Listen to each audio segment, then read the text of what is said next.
Me too. Hey Thanks. everyone, how's it going? It is I, the real Ready Chavez, not me drinking this giant thing of Bailey's. Coming at you with Chavez Podcast number 251 with Susan Jeppsson. Am I saying that right? It's Jeppsson with a Y sound, but it doesn't matter. Gotcha. On life, everyone says Jeppsson. Yeah. Okay. Jeppsson. All right. Conspiracies, economics, politics, everything video. Because I guess we got a couple hours here.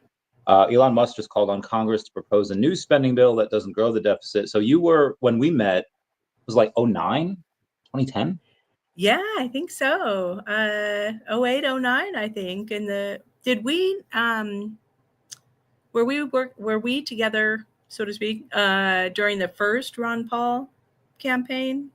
Or was it shortly after that? I think it was after. I don't think I got Facebook until 09. And so I dated this girl. Do you know Zen Allegra? Yeah, the name sounds really familiar. Yeah. I probably do. So. Jennifer. Okay, so we dated for like a year, and so throughout all of like the Ron Paul stuff in like 09. So yeah, it had to be the second time. I followed him since I was in high school. Couldn't vote that first time because I was not 18 yet in 08. Sure. But obviously 2012. But so yeah, I followed all the stuff on Facebook, and I like didn't really do a ton of interneting at that time. So that's really all the Ron Paul stuff I just got off Facebook, or if I'm watching like not CNN, C-SPAN. And then she said, like, you know, what was your name on like what was the Ron Paul like fan page, like Liberty Forum? On the Liberty Forum? Yeah, is that what it was? Oh gosh. Yeah, that was like a Ron Paul fan page or something, right? Yeah. Like it wasn't on Facebook. Oh, maybe. Gosh, it's been a long time. It's been 13 years since the second campaign. So yeah. So I guess isn't that sad? You should remember stuff like that, right? But yeah, you know, once I became an anarchist, I stopped paying attention. So I guess all the stuff that was posted on Facebook was originally posted first on Liberty Forum. And I was like, what's Liberty for? Like, I didn't know, like, because I never went to it. And I was like, did you ever post anything like from Liberty Forum? She's like, well, we talked about it on there, and then we post on Facebook. I was like, so I had like no idea this whole other thing existed. And I don't think like it's really there was anymore. Something. I don't remember what the name was exactly. Maybe it was Liberty Forum, but yeah, definitely. So she actually you never went to Pork Fest, did you? No, I never made it up there, although I wanted to. That was so much fun. There was a lot of drugs and drinking, but it was like, I can imagine. It was like a safe space for like kids too, because like, like everyone was like open carrying. So like, there's nothing like you try to like touch a kid, you know, like a million guns out. So there was these people that I had met there that were not like 07, 08 Ron Paul fans. They were like 80s Ron Paul fans. Yeah. And I was like, oh my God, that must have. They're like the OG. Yeah. How did you get into just politics? What I remember seeing a post that you shared. It was like years later where you said like, you know, I guess the government did something like crazy. And then after like 9/11 happened, you're like, oh God, like they did it again. And like you like somehow that was your first instinct. But what was the instinct that you had before? Clearly you were suspicious of the government before. Yeah. My mom raised us knowing about the New World Order, so to speak. And so we had the Oklahoma City bombing and the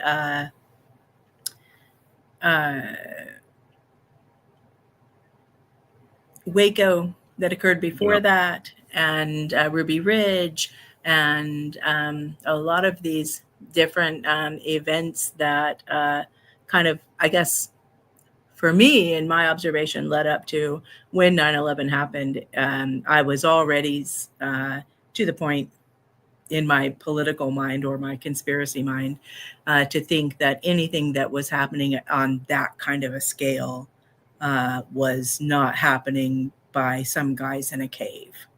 So I immediately said, "Oh wow, assholes! You know, they did it again," and started talking to people about it.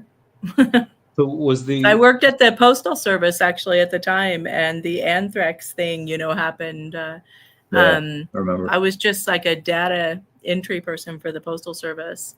And they told us that, like, if we didn't feel comfortable to come to work, then we didn't need to for a while. Would you still get paid? So, no.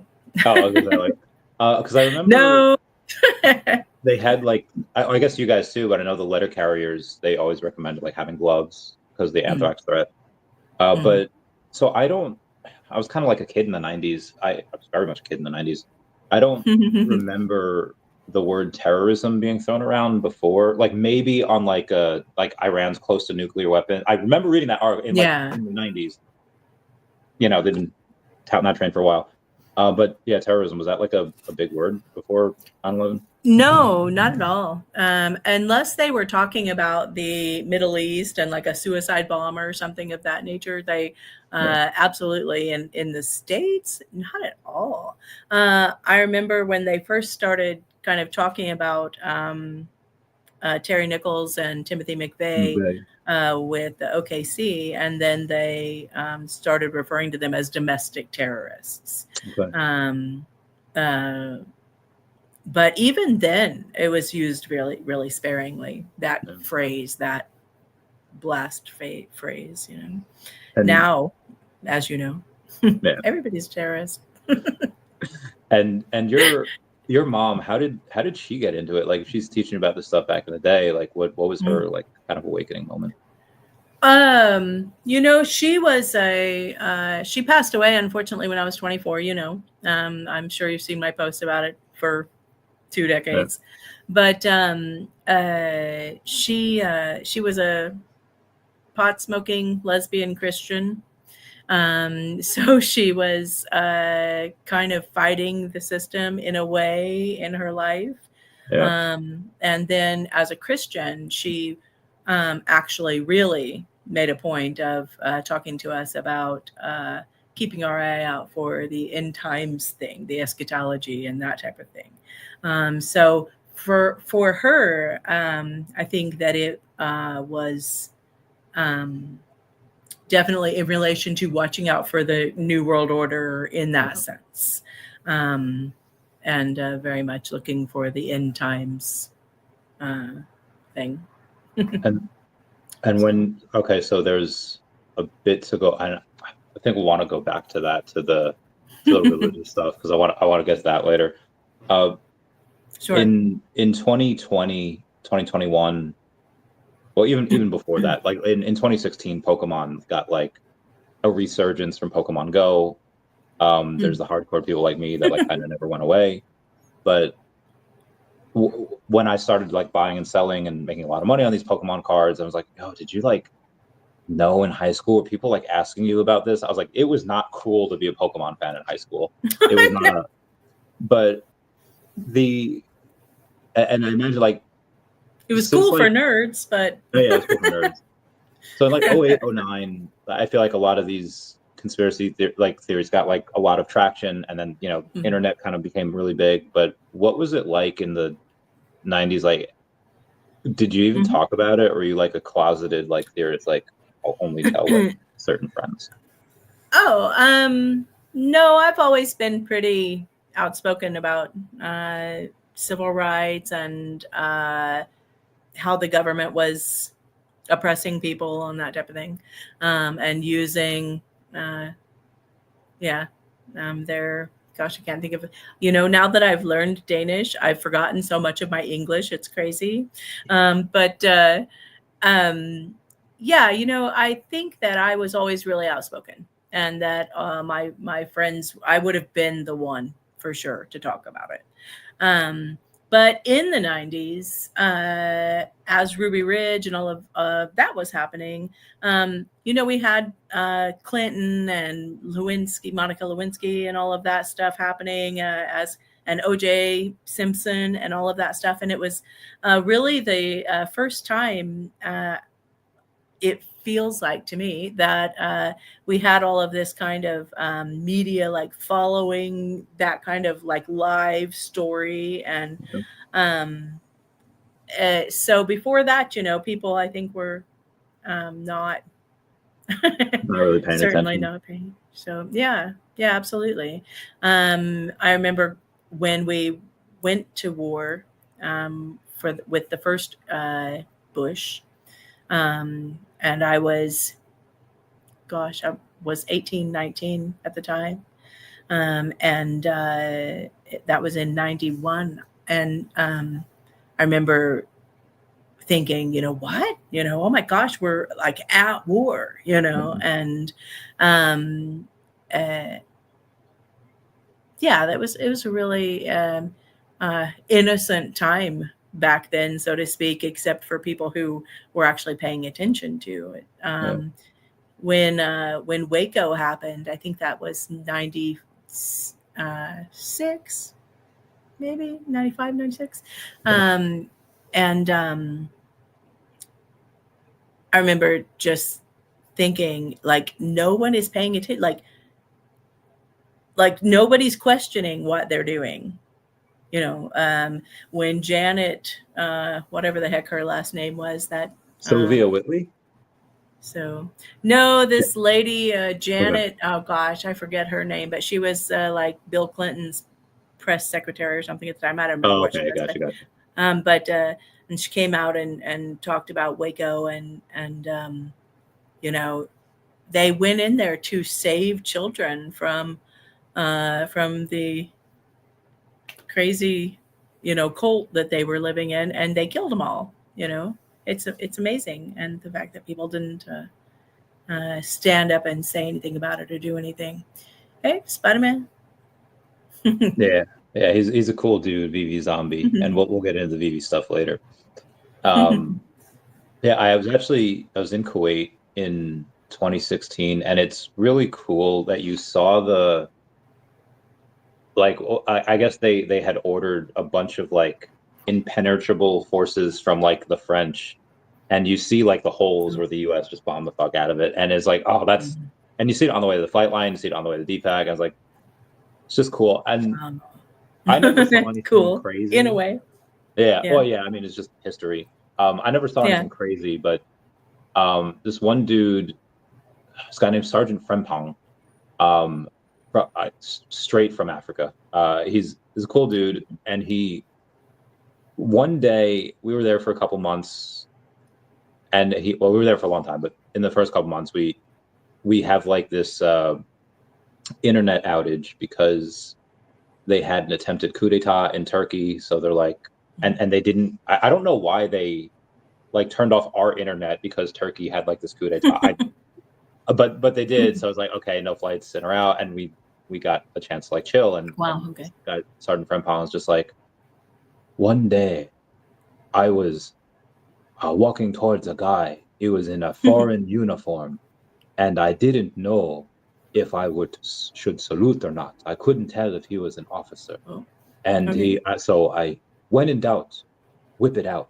And he, so he threw it out, and then he's like, I want to ask him. So he goes to turn around and be like, sir, where are you from? And then he turns around and it's gone, and it just wasn't there. And he's like, so we go in and we look up this thing, and the type of uniform he described was like a like Iraqi uniform in like in the 90s. I was like, oh, he saw a ghost. He saw a ghost. Oh my gosh. Yeah. I was like, wow. He probably must have, actually. I wish I like all of these things I feel like happen around me, but never like directly to me. When you were in the US, where'd you live? Kansas. Right. Yeah. And I feel like Kansas is definitely a hotspot for ghosts. Like, do you ever have anything there? Yeah, actually, we grew up in quite a crazy house. When I was a little kid, my mother and she was very kind of intuitive, and she was watching as she was going up the stairs. She was carrying a laundry basket, and she saw one of us kids. We have a huge family, you know. Saw one of us kids hanging actually by a noose on the stairs. And for many, many years, she would never tell what child she had seen this happen to. And years later, we moved into this massive house. It had 19 rooms and 5 bathrooms. So all of us kids had our own kind of like suite with an entrance outside of the main entrance and whatever. And a fire escape. And my fire escape was a rope hanging out my bedroom window. And my mother went and cut it down, and I just was like, what in the heck? You know, this is my fire escape. And she told me then that that was you, Susan, that I had seen hanging from this rope. And at the time, I was only about, I think, 2 or 3 years old, maybe, when she saw it happen. And did she see a 2 or 3-year-old you, or did she see like a 14-year-old you? I don't know actually now. And I wish I had asked her and like dug into it more at the time. I just kind of laughed it off at the time. You know, I was 14 or 15 when we lived in that big old house. That's my twin sister, Sharon, actually, who's on the site. Mm-hmm, yeah. Oh, so she stayed. She stayed in Kansas. Yeah, she's in Kansas. My whole family is there, you know, so, but yeah, we actually had a lot of, family experiences, with the paranormal. Sharon herself, she used to live in this, crazy haunted house where this, this man was living there in her bedroom, and he would just come running up to her and scare the crap out of her whenever she would get out of the shower or whatever. Oh, damn. White people are brave, because I would be out of there so bad. I'd be like, I am too scared. Are you on TikTok? Barely. Really barely. If you're on it after, at least in America, after like 1 a.m., then it knows, and then the scary TikToks start coming out. And really? Okay. Yeah, but the algorithm is so strange, and it's these companies that I don't know even how much influence it is. Well, I will tell you about the influence from that, but we'll do on YouTube. If you start a new account and you click on any video, doesn't matter what, and you don't like anything, you don't comment on anything, you just let it run. It will just like I exist as an account. Yeah.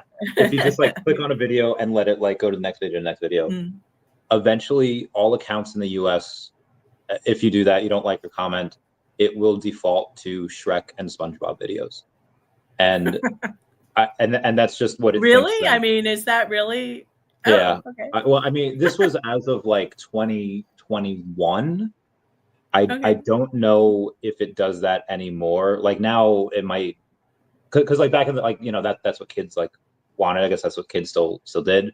But now I guess it might go to like Skibbity Toilet. It might go to anything that the kids are watching nowadays. And on TikTok, though, if you continuously scroll, it doesn't default to any one thing. The algorithm like wants to know what you're interested in. So if it doesn't give like the normal stuff is like, I think like Taylor Swift and sports, and then it'll go from there, and it'll start getting more and more obscure. And there's this one video I saw, like it was this live of like an Asian couple on like a date, and they were eating a frog. Like he had a frog on his plate, and it was alive, and like it was cut in half, and it was trying to like escape, and he just yoinked it. And I was like, oh, where the fudge in Asia is like, it was insane. What am I? But what am I on watching? because Sorry, China. that was bothering me. Oh, okay, no, you're good. Because China or ByteDance owns the majority of TikTok. Mm. They do something where they don't censor the bad stuff of what the American government's doing. And I don't even want to say bad, but Okay. they just don't censor, right? Like the news. And they don't have that Everyone has filter. their opinion on what's going on. So, have you ever seen the movie? I think it's Robin Hood with Russell Crowe.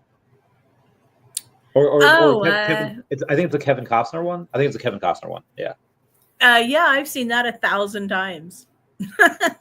Okay. The So Kevin Costner one. at the beginning of it, you see like a quote, like before the dialogue begins, but you see a quote in it, right? Oh gosh, now I don't remember. So there's a quote, and it says something like it's something similar, like when tyranny becomes law, rebel becomes it, like something like the rebel of men, and that quote appears on Netflix in Europe, in Australia, anywhere, but they took it out of the American version. Like it doesn't exist in the American version on Netflix.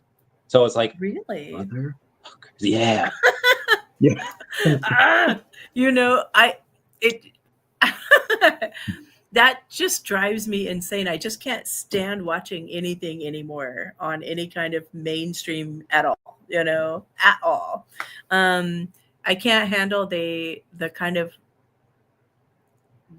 back end control or whatever that they're doing with everything.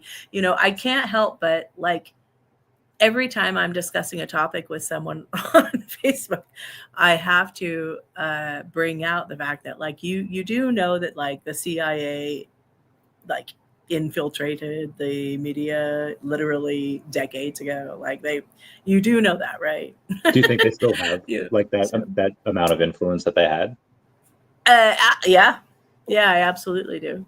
Yeah. So when you've seen those like have you ever seen that short that was going around of all the newscasters and their script that they're saying, yes, and everyone's saying the the Rona. exact same? We can't say the C word, but it was about the Rona. Right? Oh, yes, exactly. Yeah.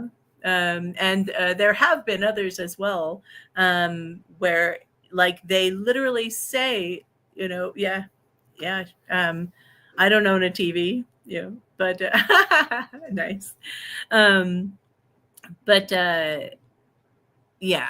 Anyway, there are a couple of them where, like, when 50 different people, working in supposedly independent of one another news stations, all have been handed the same script. I don't know who it comes from. I don't proclaim to know who it's coming from or who wrote it up or how they got it. If it's just like the Associated Press sends out like, rap sheet or whatever it is, and they take the story or they don't. I have no idea. And I'm not claiming to, but I just know that, yeah, I mean, I can't see any reason for them to have stopped doing it. We have a massive, like, since the 70s, since the church committee, the intelligence community has only gotten larger. I can't think of any reason why they would have stopped using the tools they were using back then. I think that it's only gotten with social media and all of this. I think that there's many different ways that they're manipulating the story. I mean, whatever if it's the story is. The networks, like the main networks, yeah, I understand that. Fine, they wouldn't even have to grow because I mean, they might have had to. Yeah, there's only so many networks. But I think it also might depend on. So I used to live on Long Island, and there's a buddy of mine that just was it's like a traveling newscaster reporter, and like whenever you get a tip, you could have like a baby drowning in the pool, or you could have like a gun bust. They're like, no, you always go with the gun.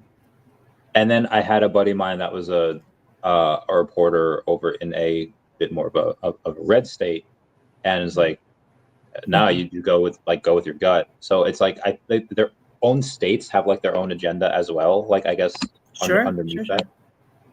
Yeah. But then there's again, I know that you remember the 10-year challenge, like, oh, post a picture of yourself 10 years ago in like 2009. And I feel like I didn't do it, but yes, I remember it. I feel like that was definitely a CIA thing or NSA thing. Because, yeah, like to hey, update your appearance in our records, please. Yeah. You know? Absolutely. But as far as Henrik and I, sorry for interrupting. Henrik and I also have talked about the fact that no matter what is happening, they're not all in agreement all the time. Yeah. You know, if there are, let's say there are the powers that be that make all the decisions in the world and whatever it might be, they don't always all get along. You know what I mean? Like, it's not just one plan that a guy had and everybody decided we'll go with that one. You know, so it's interesting to see what happens. Again, the newscasts, like, I feel like that's fine. Like, hey, you want to make it in this business, honey, you got to play the game. You got to, recite this word for word. But I feel like, so I know they try to do it on TikTok, but only for they at least this cycle, there was a lot of TikTokers that got the call. They got the email, the contact saying like, hey, we'll give you X amount of money if you make a video in support of Kamala Harris. And okay. So I think that either suggests or confirms, like, I definitely confirms, okay, Trump's definitely not part of this crazy wild card. And because there's no, even in like the running of it, there was no, even 26, I don't remember influencers getting, say like, hey, like, vote, make a video in support of Romney or make a video in support of like, anyone else. Like there wasn't any of that. It seems like right now it's only for the left side. But with that being said, Trump still kind of holds true to that party line of, it doesn't matter what party's in, they're going to spend more money. And there's a lot of political strife about that right now. What do you think about Trump? Do you think he's someone that's like, no, he's 100% here to like change something, or he's like just another puppet, or he's probably somewhere in between? I think he thought that, I don't think he quite understood how the whole thing worked when he got in 2016. 100%. Yeah, get it. I just don't think that that he understood how it worked. I think that he has, it's kind of, in my observation, I guess I should say, you can definitely see a change in the way that he campaigned and in the actions that he took immediately upon being reselected. But I'm just someone who believes that you don't get into those positions of influence or power or whatever without somebody else having already kind of approved you for the job. Sign off on it. I think that like during the Ron Paul thing, that was when I just dropped politics. I just was like, okay, Ron Paul is a Republican candidate for president who made more money from active duty military than all of the other candidates combined, but he wasn't allowed to speak at the Republican National Convention. That's treason. So bad. Yeah, I mean, like, it's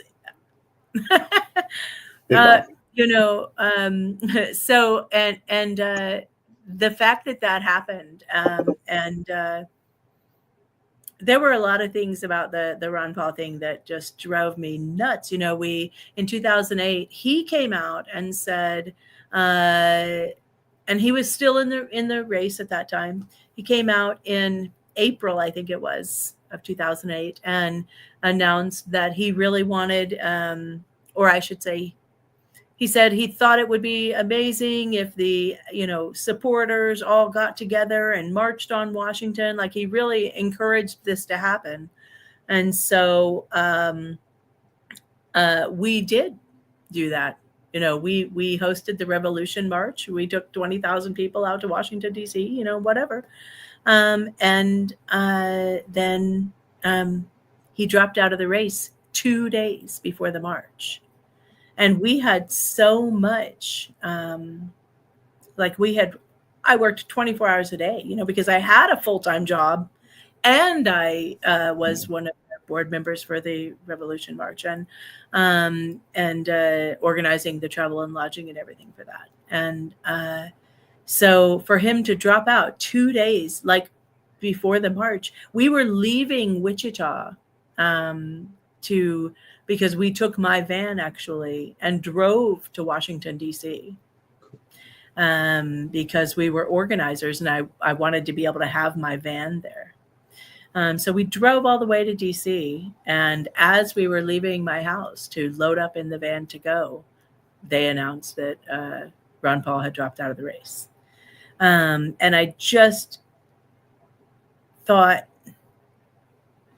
you couldn't wait until after the march you wanted us to have, So then it was after 2008, actually, that I was done with politics. But in 2012, when Ron Paul was going to run again, the same people who had been on the board for Revolution March contacted me and asked me, would I then do the Ron voice again for the Paul Festival? And the same thing happened, not only did we not get any, I don't mean financial backing, when I say this, we didn't get any support from Ron Paul's campaign for the Paul Festival in 2012. Oh, that's strange. In fact, they decided to host his own event, and then he dropped out again, 2-3 days before the rally. Damn. So it was just like, okay, I'm done. I get that. Was that your idea to move? Okay, I'm done with America. What's that? I'm sorry.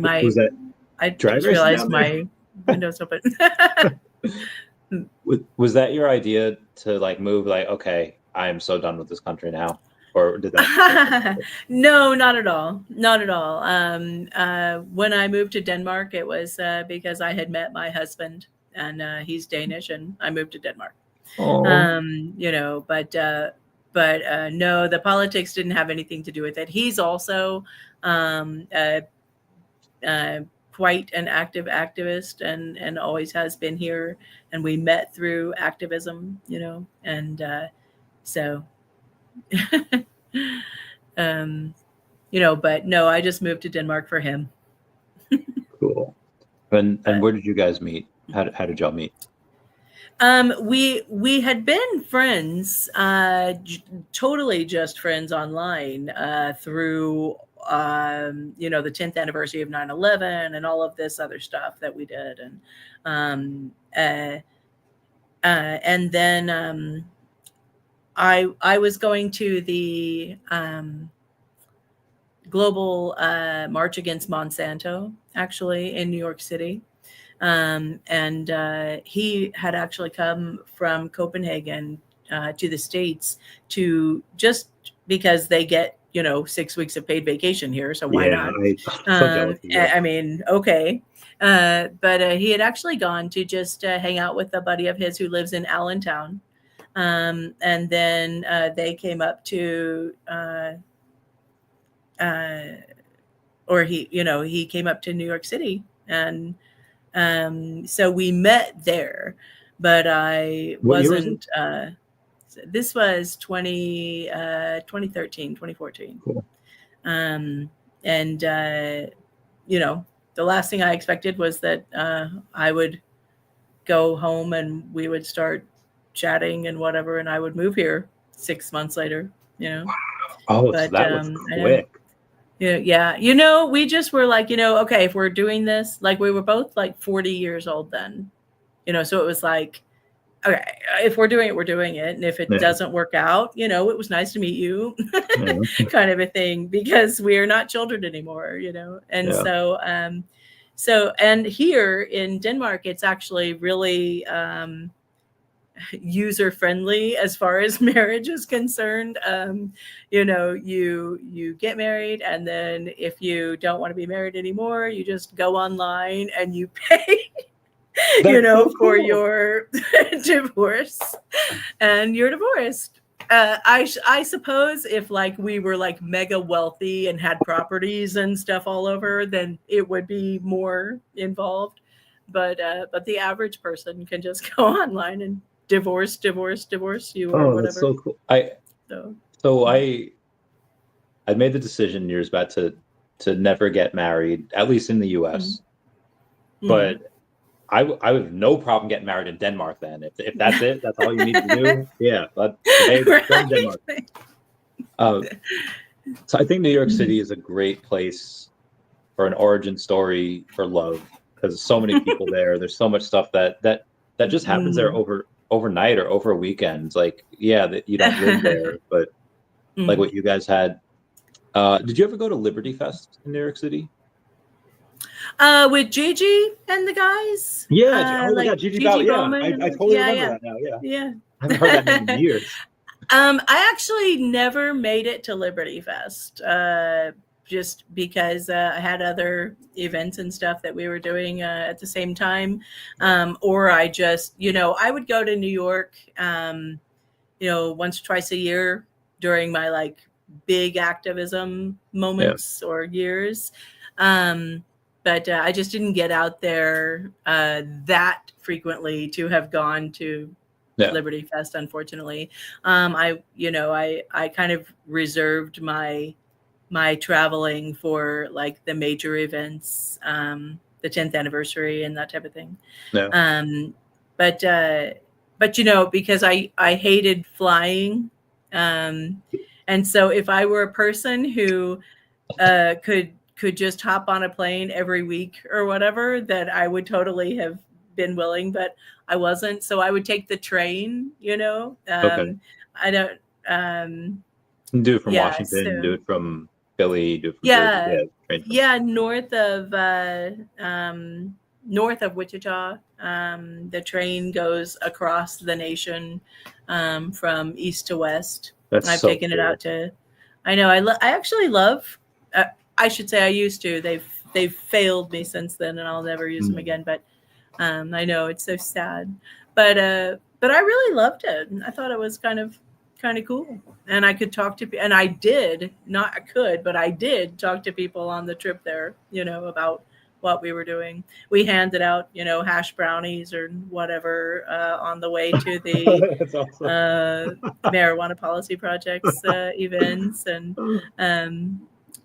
we went to the Great Seminar in New York City, handed out hash brownies on the train on the way. You know, There was this one. I was in Austria, or I forget where she was taking me around.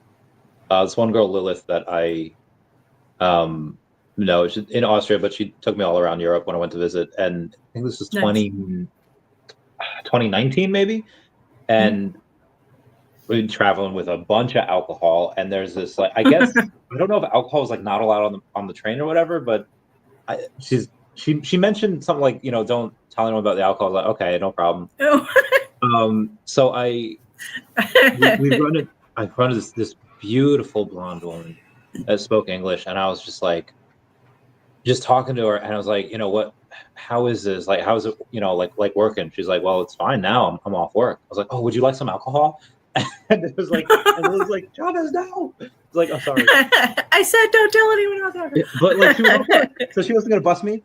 Well, I hope she wouldn't bust me. She didn't. So the New York City 2024 Liberty Fest 2014. I go there and I meet someone that you have listed as your brother over on Facebook. I meet DEVVE. I love him. He's so wonderful. He's so chill. Yeah. I think I was in cosplay, or maybe I met him the next year. I was in cosplay, but Nice. he was there all the time. I've gone a couple times, and meet Julie Borowski, meet Gigi Bauman, and then do you remember Erica Nicole? She's a redhead. Yeah. Why do I know that name? Redhead voluntarist activism. She was always at Pork Fest. She was always at these events. I'm sure. She's on my friend list. I just haven't. I'm sure she is too. Let's go. I would think. Yeah. If she's voluntarist, I would definitely expect it. So you probably. Oh yeah. So we meet there for the first. We've been friends for like years. Same thing. And then we meet there, and then I don't know who made the first move, but we kind of hooked up, and then it happens. She could, right. When Liberty Fest, alcohol, a lot of stuff happening, and she convinced me to go to Pork Fest like the next month. So Liberty Fest was in May, and Pork Fest was in June, and it was like really soon, so I had to take leave on these days. I had to get 2 friends to cover for me on these days, and then get leave for more days. And so I go, and so Zen Allegra, the future ex-girlfriend, she like had something like her car wasn't running, and I was like, well, I'm fucking going here, like partially mostly because of Erica, but partially because of you, because like I was staying at her campsite, and I was like, what do you need to like fix your car? It's like $250. So I sent it to her. I was like, get your fucking ass over here. She's like, oh my god, okay. So me and Erica, we make it official in there. So I was 24. I was 23. She was 33, and so I am now 1 year older than her when we started doing this thing. We dated for a while. I think we dated for like 6 months, and then we and just chef's kiss, good times. We keep going to Pork Fest, and then she's into cosplay, so we keep going to Comic Cons together. We keep doing all these things together, and so she's like one of my best friends. And in my heyday, in 20s, pretty good looking, and had a decent time. But now, like YouTube channel and the stuff that involves with, I assume you used to get this, and so tell me about this. How many times would guys like slide into your DMs looking for more than just conspiracy talk? How many times would they slide in? Oh my gosh. So much. Although that sounds really cocky, like, oh my gosh, like, God. When you're like one of few women in like the Liberty movement, and it's like fucking sausage fest. Yeah, absolutely. That's so funny, because we had this kind of issue in the Wichita Ron Paul meetup group, where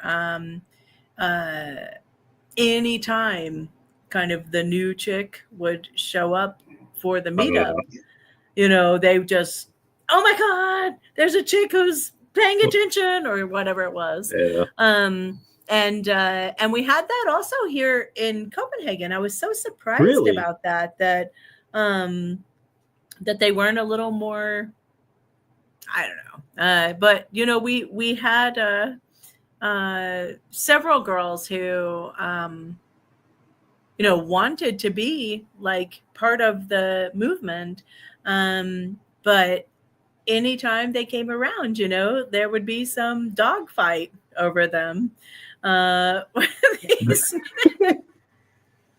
It was really unfortunate and sad, but yeah, that was a thing. But yeah, it's true. There weren't very many females who are kind of active and outspoken and doing the things that me and some others were doing at the time. We were a limited commodity, I suppose, at the time.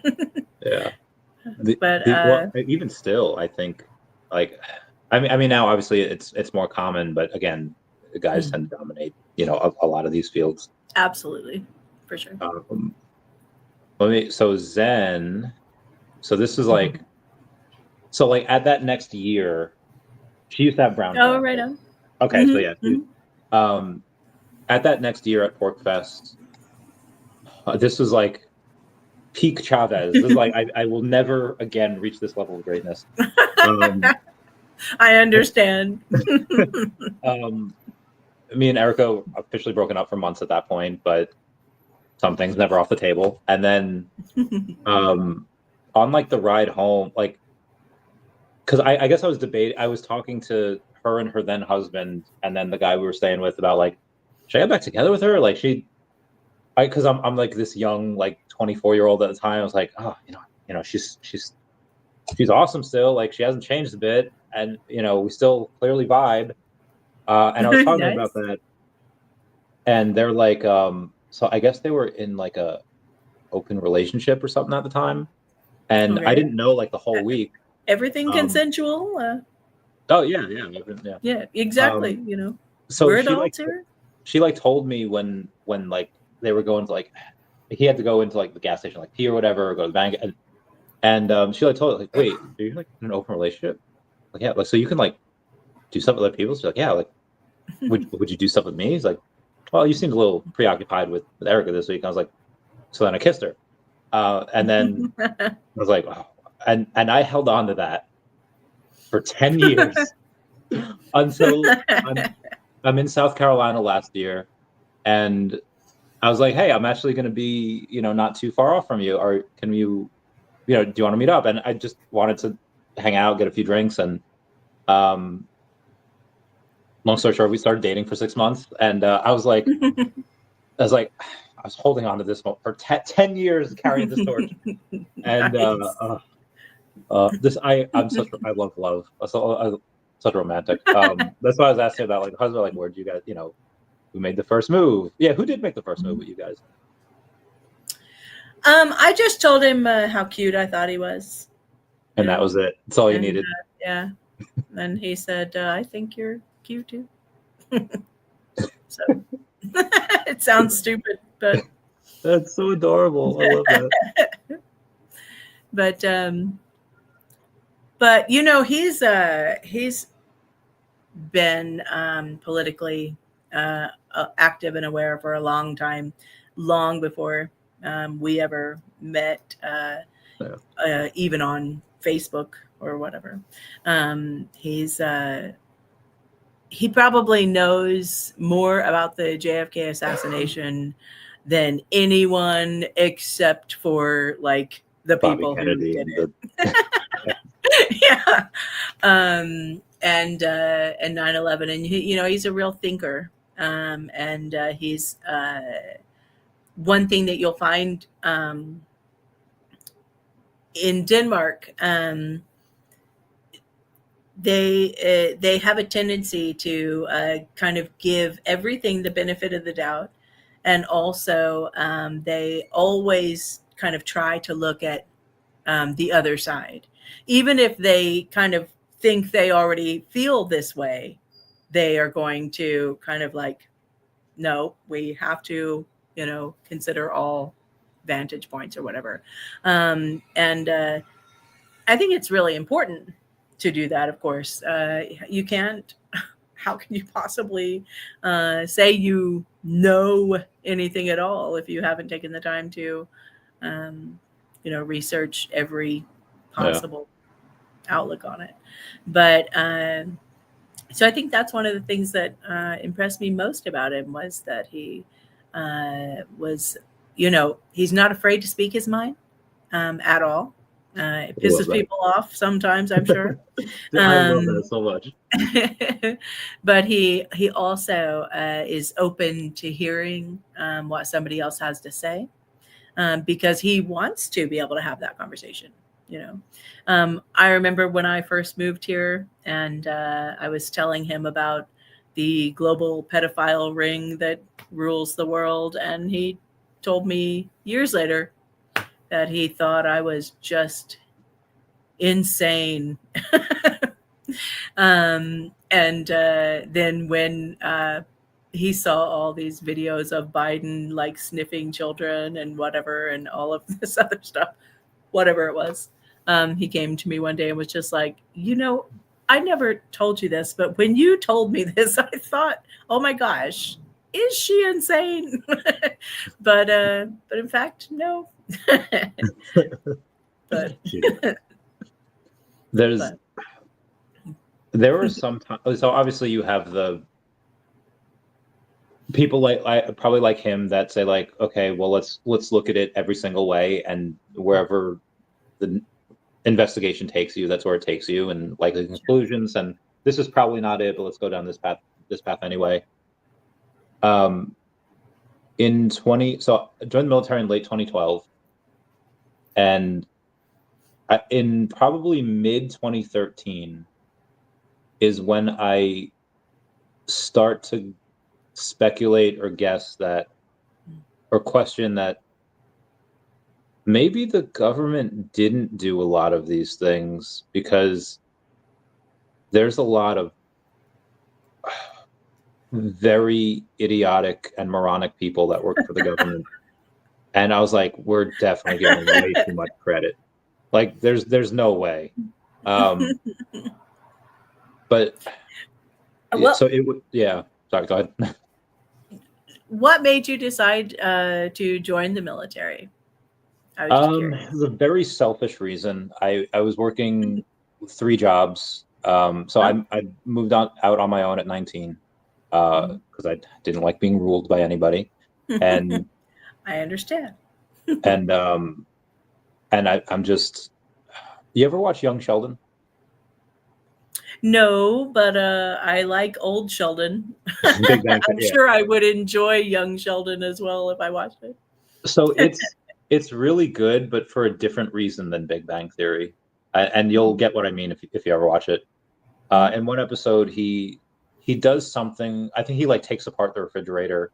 It's like a Stephen Hawking reference, and then he can't put it back together. And so he owes his parents like hundreds of dollars, and he has to go on this paper route before school, and he sucks at it, and he gets frustrated because and his dad sounds like, what's your deal? And he's like, I have to get up super early, and I have to do all this work for money, and it's not even a lot of money, and I do it and like nothing, and then the dad's like, fucking real. No, the dad's really cool. He's just like, let me tell you about my day. And his day was infinitely worse. And said like, but did I come home and like take it out on you? And he's like, no. So at like 19, I'm going to work at either an animal hospital early in the morning or a grocery store early in the morning. And then, going back and forth between them. Mm-hmm. And then I had this chimney sweeping job as well, where go and sweep chimneys. And so I'm working 3 different jobs. I never understood I think like the 7 things that people want or need or that they crave was like the crave for sleep. I still hate sleep. I love dreaming, but I hate sleeping. I understand that. Yeah. And I think it's so boring. I have so many other things I am interested in doing. I know, right? But at this time, I would like love, I think it was like Mondays or like Thursday. There was like 2 days a week where I could just sleep a little more because I was getting like 4 or 5 hours a night. And an apartment in New York, it's just when you're 19 and you're working these like shitty jobs, I had like nothing at the end of the day. And I did that for years. I'm so fucking tired of this. Like I don't care if I die in this war. Like I just want to work one job, 50 hours a week, and like I don't care. I want food to eat. So this is and this is how like the military like recruits. Like if you're this poor boy in and I was in Long Island's a pretty nice area, and maybe I would have had an easier time if I was in an area where rent was only like a couple $100 a month in 2010 versus, but this is how like the government does it. Is like, oh, you tired of this rat race? working 3 jobs. You want 1 job? You want to learn how to fire a gun? You want and the recruiters, like, they only let you want to go to recruit college on the GI Bill? Yeah, like free college. Recruiters only let you be a recruiter if you're staff sergeant or more, where you can, like, you've probably made a dumb decision when you're an airman and you bought like a Dodge Charger, and so you have this like kind of okay-ish car, but you could get one of these if you just sign here. And they got me not off that, because I didn't really care about, like, frivolous things, but there's this thing called an ASVAB test where you have to, it's like an intelligence test, and it's scored like 1 to 99. And I think the minimum for a lot of jobs is like a 55. Like, so it's basically an IQ test where they want to take as many qualified people as they can, but they have determined that there's no job that you can do that wouldn't be absolutely counterproductive if you're below like an 82 IQ. So they just can't take you. But I got like a 95 on it, and my recruiter's like, what? He's like, so, and I was like, yeah, I'm really good at shit. And this is where like he gets me. He's just like, and he uses logic that the military doesn't use, but made sense to me. He's just like, listen, you want to be like, I want to be a spy.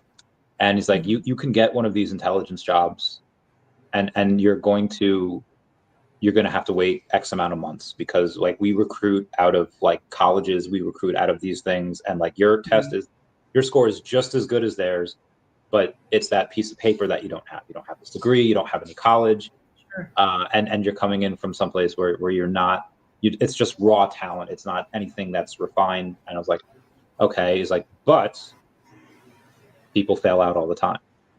So if you go in as open general, where you'll get like this whatever job, but then someone will recognize your score and they'll put you in one of the people that fails out of something. I was like, yeah, that makes sense. Like, why would they put me in like this shitty job where you only need like a 55 to go in?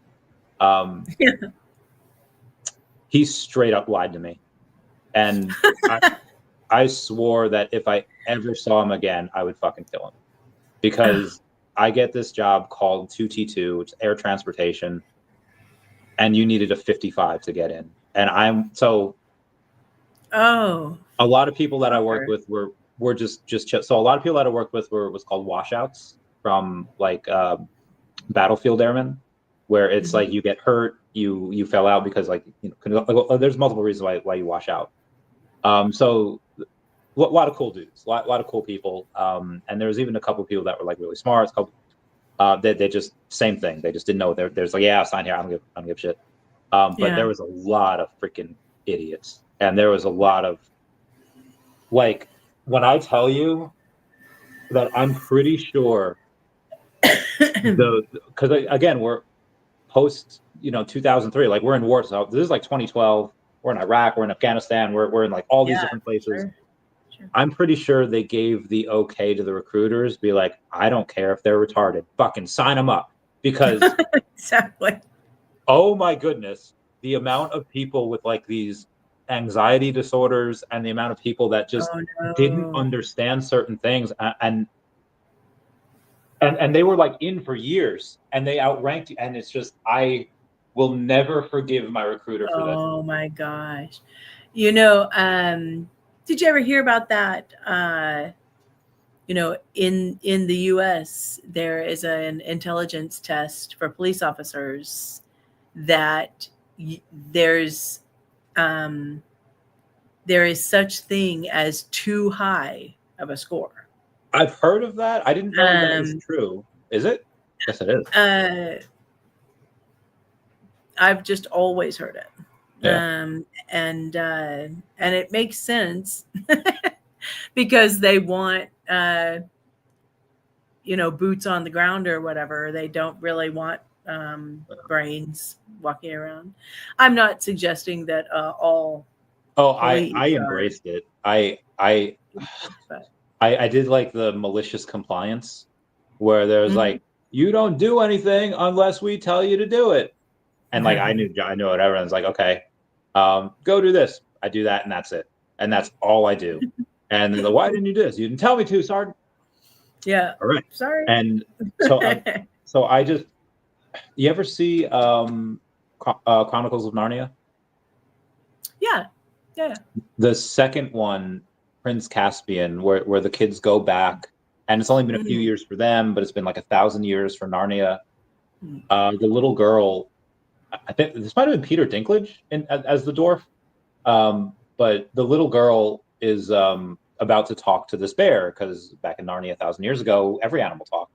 And this dwarf, like, just with the knives and just, takes out the bear. He's like, "What are you doing? What happened? Why wasn't he talking? It was just a bear." And the dwarf says, like, "Get treated like a dumb animal long enough, that's what you become." So I straight up became a dumb animal. I was like, I'm working out, and especially deployment. I was just working out, and I'm just driving these big machines, and I'm doing these things, and that's it. I don't know how I got into finance. I don't know how I got into these things. It just happened. But yeah, so after I got into a lot of other stuff, but you had to have rubbed elbows with or talked to some fairly important people in your day, whether it be politicians or the people that work for the politicians. Like, what was like the highest you ever made it? What was like this was cool? Oh, I mean, I suppose it would be when I was doing the Ron Paul stuff in 2008. His campaign contacted me and actually paid me, brought me on as a contracted organizer for the travel and lodging for the Rally for the Republic that he did in Minneapolis, opposite the Republican National Convention. So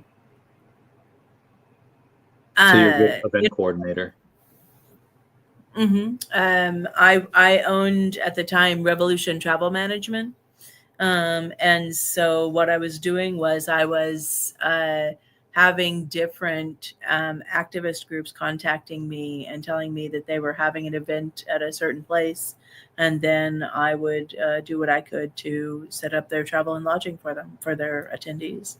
But at that time, we were hanging out with Tucker Carlson and that's so cool. Jesse Ventura and all these guys that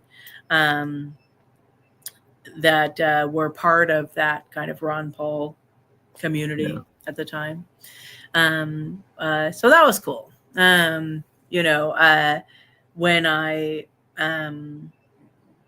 I've had some other experiences. Jello Biafra gave me permission to use his clip of one of his comedic shows.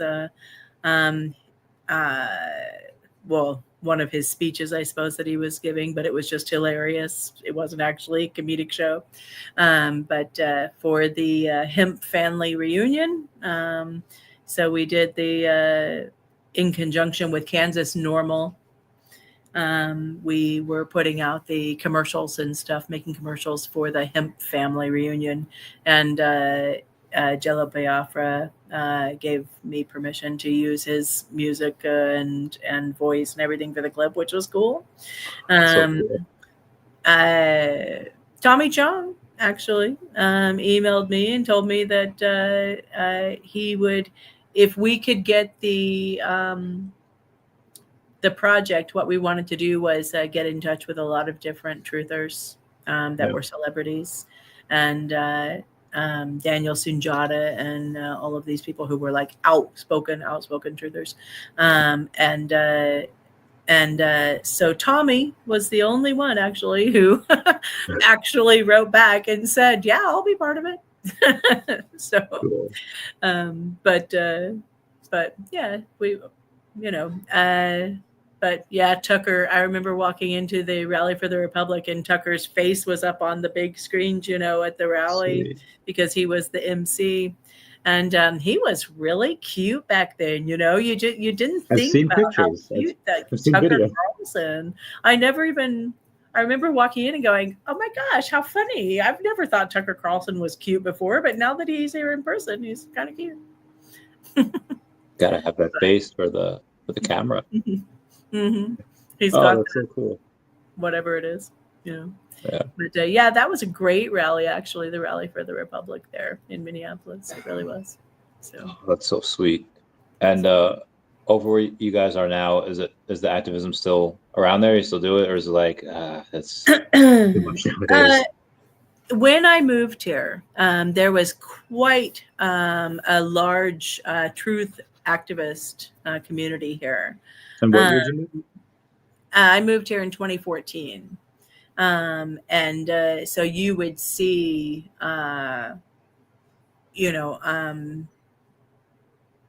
different events taking place during that time. It's kind of funny because Copenhagen actually has a really proud history of civil disobedience, and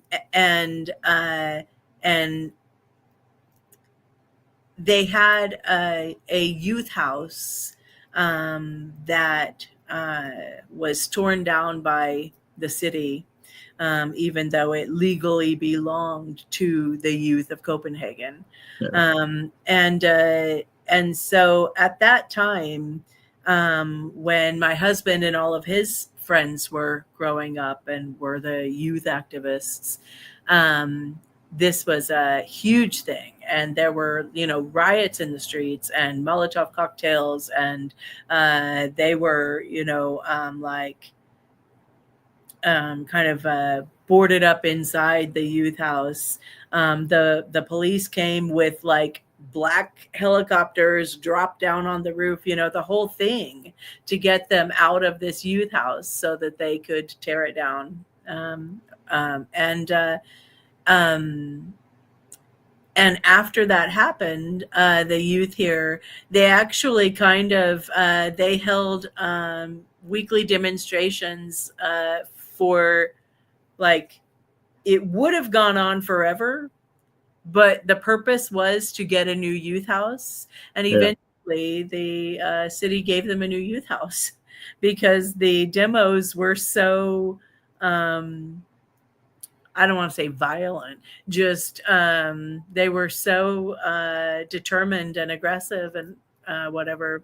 And I mean, you had people, like 10,000 people came from other countries to come and fight on the streets with the youth of Copenhagen.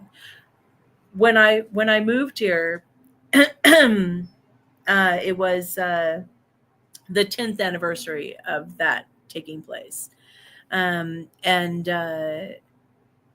unfortunately, the youth who are now kind of in charge of that youth house, and who have a lot of activist tools at their disposal, are really just a bunch of teenagers who want to wear black hoodies, and get a nose ring and a mohawk or whatever. It's like they have turned it into their little social club kind of, where they have, demos, walking down the street for like, I don't know, 420 or something. I don't know, something, that's fun, but not important. Yeah. Or not necessary, whatever. But when Bilderberg came here, for example, did they all rally? No, they didn't. And in fact, they actually, Luke and all the guys, Dan Dix and everybody, came here. Paul Joseph Watson was here, there were quite a few people who were well known in, but so they came here to protest the Bilderberg group meeting, of course. Right. I was absolutely going to protest it. There was kind of this independent radio station that is operated by, I guess, connected in some way with the youth group of this house. They like made a point of calling us conspiracy theorists and not in any way coming to protest the Bilderberg group at all. I was actually really, really shocked and devastated that what was supposed to be a major activist group here in Copenhagen were so unaware of what I guess was actually taking place there. The idea that Henry Kissinger could come here at the Marriott Hotel, and none of these people who are supposedly freedom activists or whatever would protest Henry Kissinger, who's one of the greatest warmongering evil bastards of the last century, I couldn't believe that they kind of let them get away with it, so to speak. Juan Carlos of Spain, the King of Spain, came here, and 2 days later he stepped down from the throne. And Henrik, do you know why? I'm not sure. It was the first time. Henrik also didn't know anything about the Bilderbergs or anything like that when I moved here. He didn't know anything about it either, and he just told me because the week that they were here, I was like, telling Henrik, Henrik, come on, you need to tell your friends, let's go down to the Bilderberg meeting. I was there, but they didn't go. And, but he told me they just don't know anything about it. They don't know why they're protesting or anything. So after that, when the king stepped down 2 days or the day after he got home from Bilderberg, he stepped down from his throne. Henrik came to me and was just like, "Oh my God, did you see that the King of Spain was here in Copenhagen for this big meeting and then he stepped down from the throne when he got home?" I was like, well, that's what happens, but you never know. But what you said earlier about people giving the government an awful lot of credit. Right. I agree. I think that you really have to make a point of differentiating between, like, exactly who you're talking about. Like, you can't say they. It's one of Henrik's biggest pet peeves. Actually, is they did this. Who is they? So I think it's really important to differentiate between when you say the U.S. government did 9/11. Because there's a lot of assets in the government. Yeah, exactly. Who are we talking about? And, we all have our own ideas about different events that have taken place and what took place during them. I know it's a taboo subject, but for example, Hitler, it's not politically appropriate, I suppose, to bring up the fact that he was being financed by some particular people. For example, Prescott Bush, the grandfather of George W. Bush, was charged with some financial crime related to the. Was he like money laundering for him? Gosh, it's so funny. Now that I'm so old, I've forgotten all of these details. I knew it at one point. Been a while since we. Yeah, right. Those muscles. Yeah. What was he? I can't remember what he was convicted of it though, like trading with the Nazis, something like this. I mean, trading with the enemy or something like this. I mean, he, Prescott Bush. Come on, you know this. I probably have before. Yeah, I mean, heard the obviously, if you're details. a backer, like I don't know if it's one of those things where he directly gave him money, or if it's just like, hey, let's arm these freedom fighters, and then the Taliban like kicks their ass, and you have, in a sense, armed the Taliban. Like I don't know if Yeah. it's one of those things. Well, in his case, I believe that it was literally that he owned a company or something that was doing business with the Nazis, something like that. But whatever the case, it's true. It is true, though. It's a documented fact. I just can't remember the details. I just looked it up, and he had I guess he had a company. Yeah. That he was director of, that was involved with financial architects of Nazism. And then it's the question, okay, well, now that, they did it, did he do it because, his beliefs aligned with Hitler's, or is just like, hey, his money's green, I don't care, Exactly. Like, and also like, what was the motivation for them to prosecute him or to seek, some kind of charge or whatever against him, because I'm sure he wasn't the only person who was involved in doing business with Nazi associated whatever, but he pissed somebody off, I suppose. I mean, if you just want to make money and that somebody's want to pay you, and that's money greed can be a powerful ally if you're looking to destroy someone, because you just play to their greed, and then they make a mistake, and then, oh, I gotcha. I guess that's similar. Sorry, go ahead.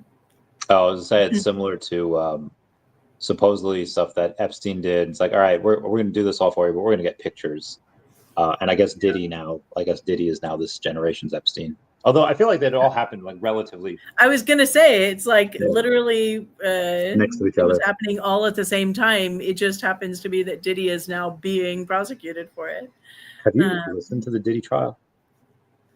No, is it showing on YouTube or something, or is it? Yeah, it's dude, it's wild. So I don't think that we can get it here, maybe. Because really? I searched for it, and sorry, my thing just fell on me. Okay. I searched for it, and because I wanted to, hear what they were talking about the first couple of days, like the opening statement or whatever from the prosecution and the defense, and just see what they had to kind of summarize it. But I can't find it. All I can find are like court TV summary videos, that type of thing. Yeah, that's pretty much what you have. You could do that. There's people on TikTok, and there's clips of that, so it's all over the place. It's wild.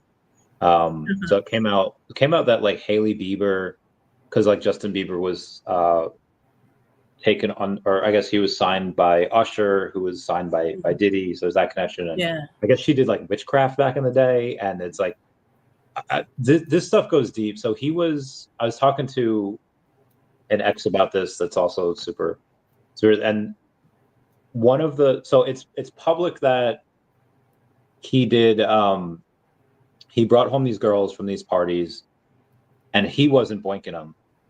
He hired male escorts to boink the girls, and this is what the baby oil was for. He would douse everyone in baby oil, and after like 5 minutes, all right, stop, and he would reapply the baby oil. I was like, what is going on? And then I was like, listen, I don't. So I go to my ex, I'm like, listen, I heard this story from a friend of mine who used to play football, and he, a couple of older guys that he used to play with were at Diddy parties in like the early mid 2000s, and he said that like, they got there one day and they were about to just like hang and chill, and then he's like freaking out because he asked for like orange Jello and they gave him like green Jello. I was like, you ruined the night. You're wrong. I'll kill you for this. And they're like, what's going on? And then he's like, whoa, wait a minute. If this is like a ritualistic thing and something's supposed to be orange and it's green, then that 100% makes sense. I was like, oh. Yeah, absolutely. I mean, I had no idea. If somebody knew it was supposed to be orange. Yeah. I was like, whoa, and apparently they're going to try to connect the stuff that he's done to Epstein somehow, and yeah. Okay. I heard I stumbled across a We Are Change or not I guess it's just Luke. On Luke his Kukowski, YouTube or yeah, I whatever. love him. Yeah. And he was doing a video on the Diddy thing and talking about how like Obama has been brought up in the Diddy number trial? 44. Yeah, like that's how they say it on TikTok, because they don't want to actually mention Obama. So like number 44, and I was like, okay. Yeah. Well, so that's interesting. What are your thoughts on like Obama's? I mean, it's funny because I couldn't possibly care less what some consenting adult does with their life. At all. I couldn't possibly care less. But for example, when you ordered whatever it was, $50,000 worth of hot dogs to be sent to the White House or whatever, is that weird, or am I just right? And I just don't know, right? But he's also being implicated or attached to in some way, connected to this Diddy thing, which I have to say, I had the impression that it was, when I first started hearing about the Diddy thing, I had the impression that it was just kind of about him like taking advantage of his fans or something. Which he did. But yeah, no. So supposedly when number 44 was involved. So have you ever seen It's Always Sunny in Philadelphia? No, I haven't ever watched it. I know what you're talking about, but I've never watched it. So Frank, I don't own a TV, and I never watched TV. So Frank, who's Danny DeVito plays Frank on there, and he's supposed to be like the dude. He had a lot of money like years back, so he's got a little bit of money, but he was like crazy into drugs back in the day. And he's like, in one episode, like, yeah, I was in those Epstein parties in the 2000s. Like, Frank, what you did? What? It was like, nah, but they all weren't about like diddling people. Like you could go there and you could just do a lot of drugs, and you could boink, like superstar model. You do whatever. You just had to do some weird shit. You had to give them blood and stuff. But for all the free drugs, like it was awesome time. So I'm thinking that when town councilman Obama, before he was senator, but like I'm sure he got invited to these things. My opinion is like probably not knowing what it was. Oh yeah, did he? Cool, represent, and you gotta we'll see what he's about. And he goes in, and he probably didn't know what he was walking into. He's probably just like, if he wants to aspire to become senator and president, there's no way that he does that stuff willingly. Like there's no way, because he knows that he'd never be able. So my thoughts would be that, okay, smart guy, he could like recognize when stuff's not vibing. Doesn't seem, yeah. I'm sure he went. I don't know if he ever did anything in them. I mean, there's no. I don't know what's what people can prove and whatnot. Yeah. What are your thoughts? I would say that there are a lot of names being thrown out in relation to this case. And excuse me. And so I think that unless someone is going to get on the stand and like testify under oath to what took place, like his ex-girlfriend or whatever, she testified about these things occurring,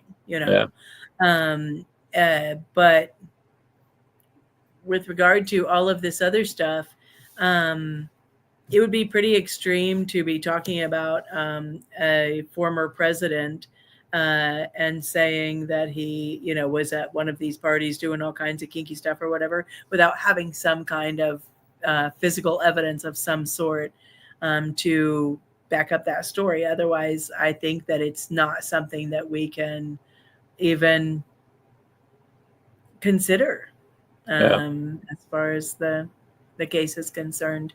And I don't think a prosecutor, an intelligent prosecutor wouldn't touch that information at all. Yeah. So I think it's a lot of, clickbait or whatever when it comes to the news reporting on it. So whether I think he actually did it or not is another thing. But as far as the case is concerned, I think it would be a waste of time to even consider it. But, it's really interesting. You mentioned Hailey Bieber and all this and Justin. That whole thing with Justin, man, I think it's pretty obvious to me in what I have just looked at about that it does seem like that Justin was really messed up in this situation. And there's a lot of people who have kind of talked shit on his mom and whatever for letting him be in that situation. I agree in a sense. I don't think I would be letting my 12, 13-year-old kid, however old he was at that time, go live with some music mogul. Like, no, why does he need to live with you? No, that's fine. He can live with me, and I can just bring him over to do the recording. How about that? But I'm also not going to victim blame and make her be responsible for what may have taken place against him. I think that it's really it's interesting to see that he kind of left the music business in many ways and kind of like became a born again Christian and he clearly was kind of seeking something, a way out of it in some way. But wicked talented. So I hope Hailey Bieber heals him, and I hope, he comes back, and we get to love him again. I couldn't agree more. Actually, I watched that little documentary that they did on him from when he was a little kid. I had no idea that this kid was so talented. I never listened to Justin Bieber. He was like, 20 years behind my music taste, or if not longer. And man, that kid is actually really talented and plays drums and guitar and whatever. Super talented. So I hope he does come back. We'll see what happens. Yeah. So tell me about your run-ins with the government and do you have a book coming in on the subject? Do you have the fights that you've just had? Tell us about this in our remaining 30 minutes.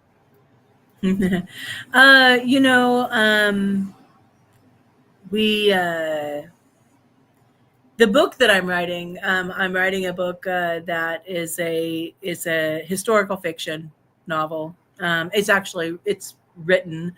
I'm just in the process of now creating a video book series on it. And in the book, although it's a fiction novel, I have it's set in 1912, just before the Federal Reserve, and everything was created, and they were just in the process of it at the time, discussing what was going to take place, and they had passed the 16th Amendment to allow the government essentially to start taxing the citizenry on their income, and the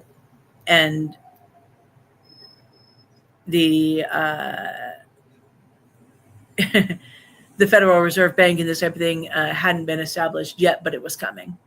And so there are some things with regard to the book that I've included specific details like that in the book because I want to, although the book, the underlying basis of the book is a fictional novel about, it's a character-driven historical fiction novel set in that era. But I also wanted to be able to use it to take the opportunity to educate people as much as possible. Yeah.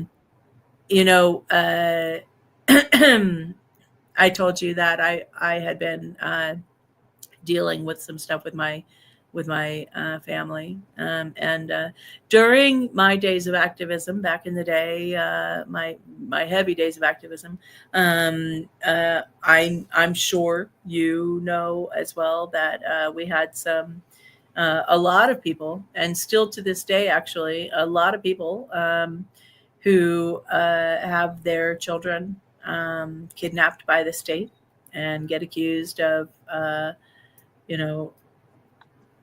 abuse or whatever it might be. Yeah.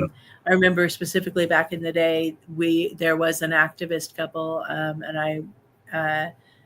I don't recall their names now. It's been so long that I don't recall their names. But at the time, they had taken their baby to the hospital because the baby was sick.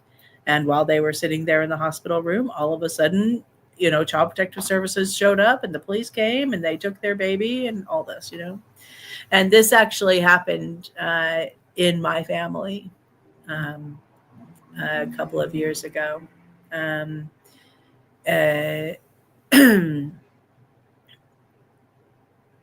I because of the nature of the case, I don't want to give too many details, but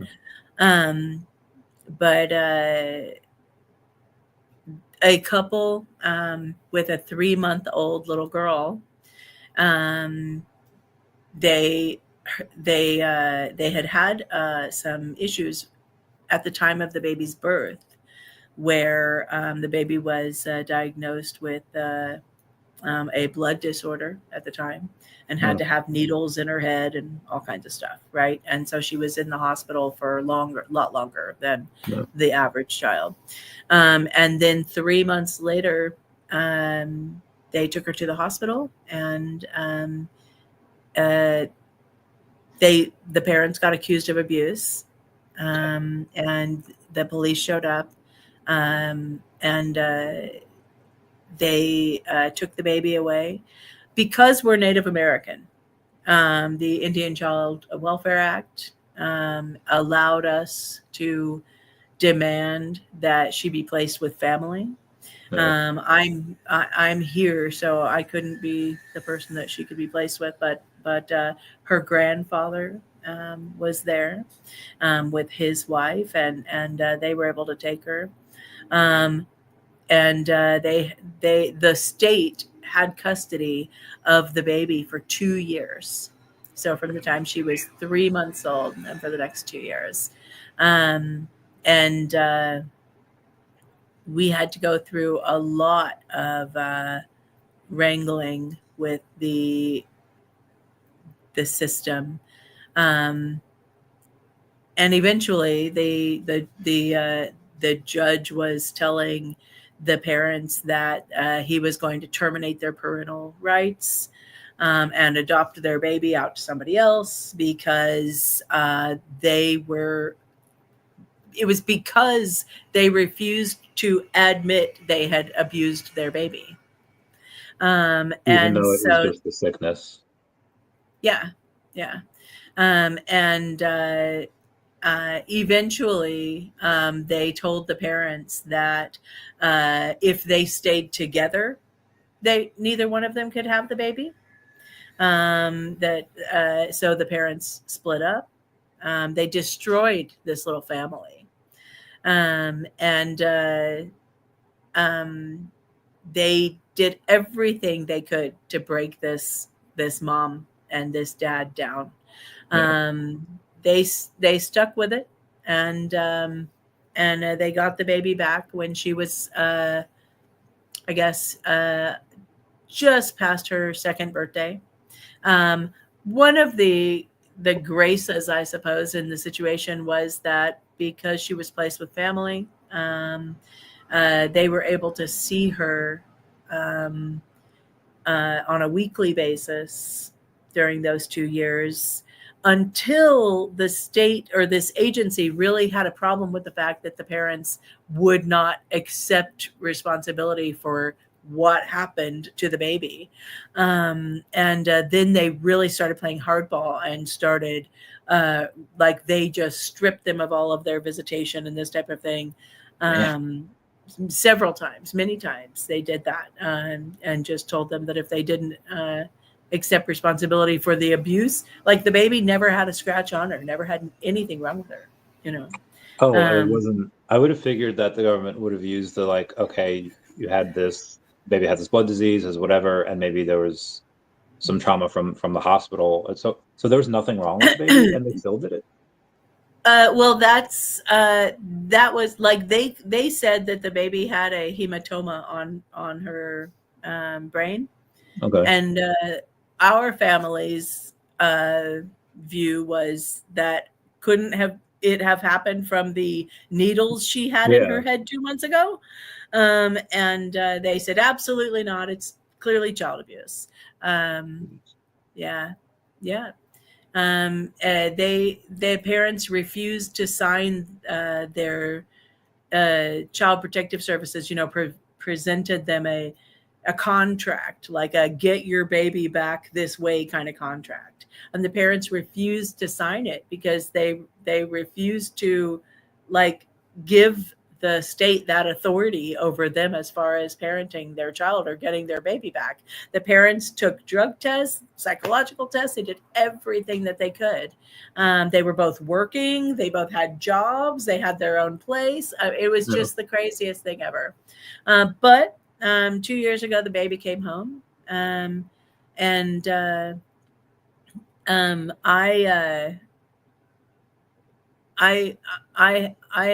promise I will do whatever I can to change this system. Bill Clinton signed this, What's the act called?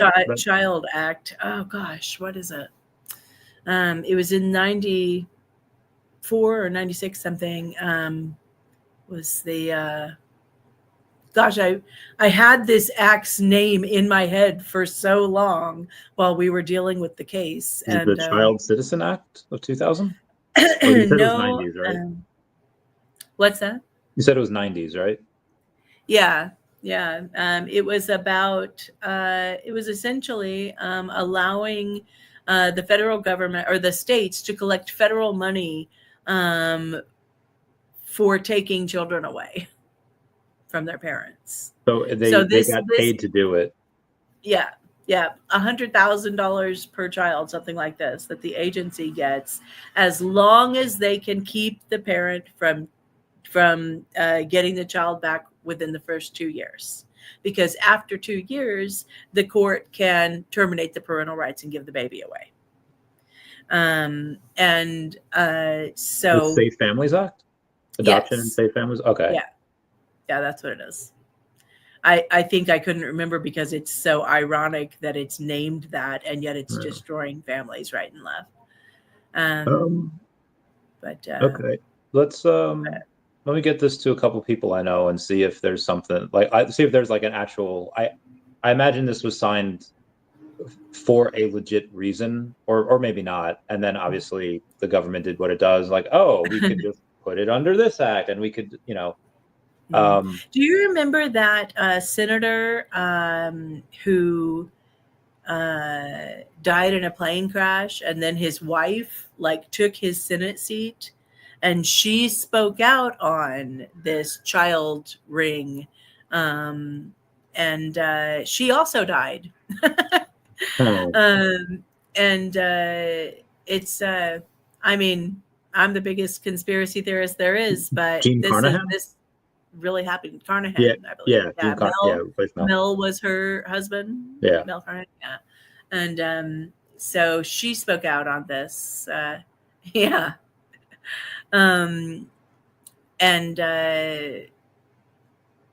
I mean, the state system, it's a big child trafficking ring. They really are trafficking, and I'm not saying although I believe they're trafficking for sexual purposes also, this has nothing to do with that. This has to do with actually using the children of the American citizens, or typically poor American citizens. I've never hear about any like wealthy family all of a sudden being accused of abusing their children and getting them taken away. Yeah. But it's one of the reasons I tell people, don't ever get on welfare. Don't ever, let the state be in any kind of authority over you like that. But yeah, I think it's really interesting. The agency actually that took this baby from her parents, the state of Kansas, canceled their contract in Sedgwick County, the county where this took place, literally like 3 months after the case was over. And they canceled their contract. They're no longer allowed to work there. So yeah. My screen went black for a minute. I was like, "Oh shit! Did my laptop they're trying to take us out?" Bye. I'll reach out to a couple people. I know, be like, "Hey, is there any reason why your constituents might support this? If you do something, I'll see. We'll see if that get that bread." Especially now, if it's under the new Doge administration, like, hey, why is the federal government giving this much money away? So I feel like now it might be easier. We might not even need, like a vote on it. Just like, hey, let's, gut it under Doge. Yeah, absolutely. Yeah, absolutely. There's no reason for it whatsoever. Children are 6 times as likely to die in foster care, having been taken away from their parents, than they are in the care of their parents who are accused of abusing them. It's a terrible, terrible thing. I was so glad that this baby didn't have to go into any kind of foster care in that way, and that she went to her family, her grandfather. So, but the parents are, I know you didn't ask, but they're doing great. The state forced the father to take a plea of child endangerment. Guilty. I don't know. Yeah. Like, obviously, if that's what needs to sign, get the kid back, sure. But I don't know if I know. He held out as long as he possibly could, and then the final hearing with the judge before he did this was, you've got to get this case sorted or you're going to lose this child. Mm-hmm. And so he talked to his attorney, it was the state coming to him offering, of course, the plea, because they had no evidence that he had actually abused his child. And I, me, I was just like, fuck that, you're not taking a plea, but they couldn't lose their child over it. And he's going to file an appeal and try to see what he can do with that. But it's a misdemeanor. They dropped it all the way from a level 9 felony facing 15 years in prison to a misdemeanor charge of child endangerment. So like clearly, he was 21, 22 when it happened to him. And they were, I know it's crazy, but it's I would say that is the biggest issue that I'm focusing on now. Having seen members of my family go through this now, there's just absolutely no way that I can step back and not do something. Picture maybe a year or so from now, when this does get repealed or gutted, whichever way is best or most efficient, and you're like Thanos and you rest, you watch the sunrise on a grateful universe. What then? Do you finally rest? Do you like, okay, On to the next one. Gosh.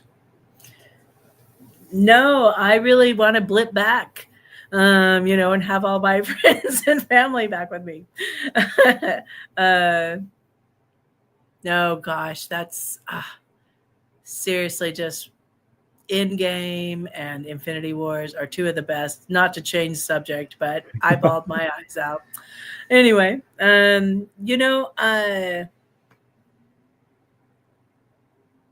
criminals. The people who passed that act, and the people who now are have careers based solely on the fact that this act exists, are criminals.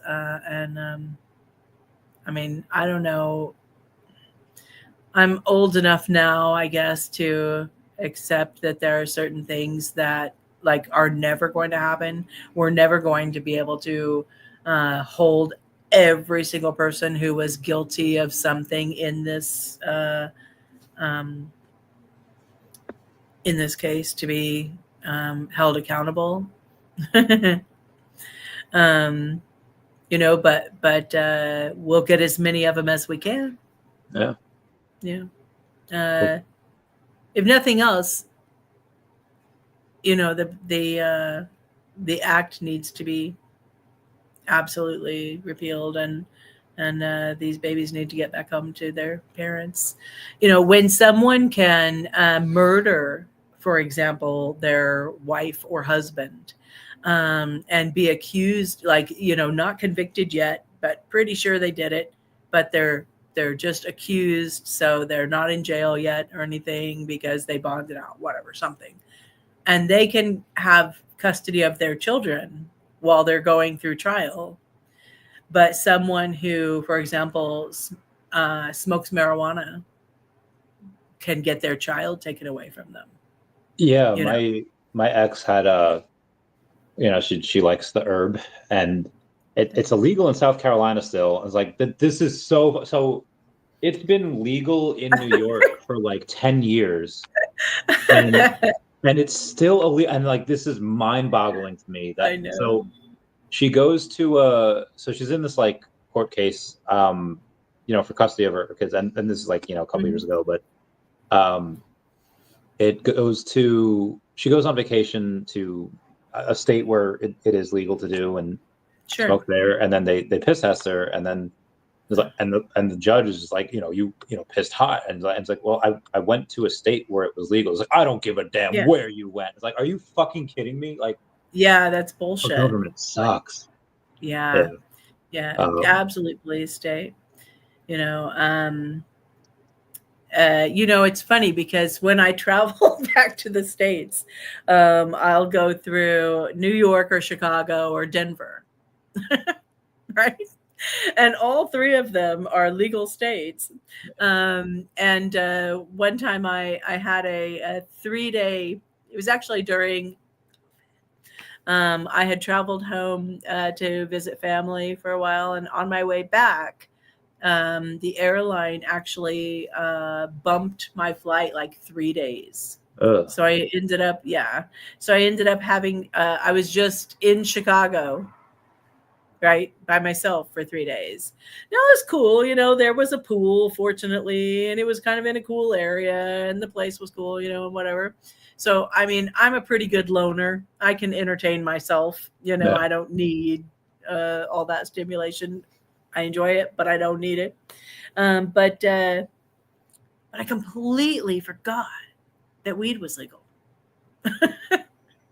And as I was in the airport shuttle on the day that I was leaving to be taken to the airport to fly back to Copenhagen, right around the corner from my hotel is this damn weed shop. And I don't know if you will get demonetized or something if I'm talking so openly. I apologize. I didn't even think about it. Oh, no, no, weed is good. Well, I mean, I don't even smoke it, but yeah, go crazy. So, okay. I was just like, oh shit, I probably shouldn't say that. But yeah, I had just completely forgotten that there are certain places in the States that have actually legalized. In Copenhagen, it's illegal. Yeah. And I was so surprised about that, I have to admit, when I moved here. Like, are you kidding? Copenhagen, Denmark? Like, it's one of the most liberal cities in all of Europe, and but not that. It's too funny. Yeah. I love doing a lot. So I got into psychedelics like a decade ago, and I just love that ever since. That's do you guys partake in that over there? I was like, it's a little too crazy for me. We don't. There are a lot of people who do. Henrik and I don't so much. I mean, we're older. I think when we were younger, we certainly have had our moment in time. Let's put it that way. but it's open and readily available here. We have friends that use them. Now it's interesting because in Christiania, which is a kind of an autonomous city inside Copenhagen, it was basically a bunch of like anarchists and hippies and artists who took over this unused military facility in 1971, and they just tore down the fences and went in there and decided they were making their own community. And so Christiania was born, and it's been there since 1971. They have a street called Pusher Street, which has like open cannabis cells, or they did have. I haven't heard more recently. I don't know if it's still out there or not, because the police, who apparently have nothing better to do than go walk through like totally peaceful Christiania and bust people for pot smoking. Super lame, but nevertheless. You keep saying like, oh, me and the, how you're like, we're old. And I feel like, so based on what you said before, like, oh yeah, my mom told us this or like the early 90s when we were in, I was like 19, 20. So kind of get I've dated women older than you. You're fine. I feel like and now granted, the type of women I date where we kind of like to party, where it's like, okay, they for sure. raised kids for a bit and now they're out, and now we like if there were a fun party to go to, whether it's in the States or out there, like what would make you guys be like, all right, let's show these kids how to party. Let's let loose. Oh, I mean, Henrik and I are pretty social people, and we get out there. For example, this coming weekend, we have a thing that we do every year that's called Pinsissel Dancer, and you go out on the side of the ocean, and in Denmark, the sun in the summertime stays up for from 3 a.m. or whatever until like midnight. And so then it's dark for whatever. So with Pinsissel, we go out there and light a fire and watch the sun just go beneath the horizon and come back up, right? There's plenty of different things to do, so to speak. But we're smokers, of course, there's a lot of beer drinking here in Denmark. Vikings and their mead and whatever, dancing around the flames and stuff. But we're smokers. We've got a lot of friends who have acid or shrooms or whatever. I actually love acid. I haven't done it in years, but I love acid. I just think if I had no responsibilities whatsoever, I would just live on acid. But I have a ton of responsibilities, and I take it every year. It's like multiple times a year. And so I love that. Well, back in the day, but good times. But let's end it here and let's talk off camera for a couple minutes. I know you got to bounce. For sure. Say goodbye to Dashi. That sounds good. Hi, baby.